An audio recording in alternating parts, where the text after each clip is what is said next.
Iš tiesų labai norėčiau pasidžiaugti Lietuvos sporto universiteto magistranto, greit tapsiančio magistru Balio Šmigelskio darbu, kuriam jis analizavo Lietuvos krepšinio lygos klubų, sakykime, įvaizdžio problematiką.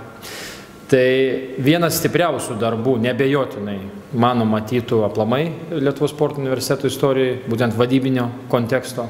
Ir tai yra kaip tik, sakykime, savalaikis ir tas darbas, kurį pačios lygos turėtų faktiškai atlikinėti kasmet.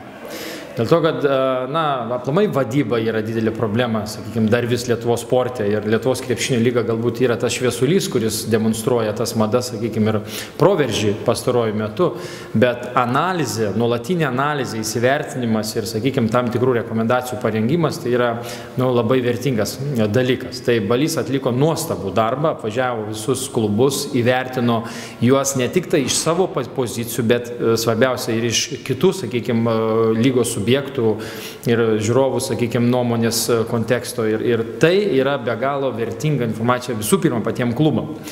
Tai tikrai norėčiau pasidžiaugti, kad Lietuvos sporto universitetas, mokslą jau vis labiau kreipia į taikomąją, sakykime, tokią sritį ir būtent tą darbą, sakyčiau, gali imti ir naudoti netgi šiandien klubų vadybininkai, vadovai tam, kad, sakykime, tą įvaizdį, savo pozicionavimą padaryti dar artimesnį, sakykime, tiek rėmėjų lūkesčiam, tiek žiūrovų lūkesčiam, tiek pačio klubo, sakykime, vystymo perspektyvai. Darbas iš tikrųjų labai aktualus tiek mokslinė, tiek praktinė reikšmė. Pirmiausiai buvo sukurta tinkama metodika, leidžianti vertinti Lietuvos krepšinio klubų įvaizdį lemiančius veiksnius ir gauti statistiškai reikšmingi rezultatai validuoti. Kitas dalykas, pačios tyrimo tendencijos atskleidė, kad Lietuvos krepšinio klubo biudžetas, didesnio biudžeto turėjimas tikrai negarantuoja geresnį įvaizdį. Dėl to galima sakyti, kad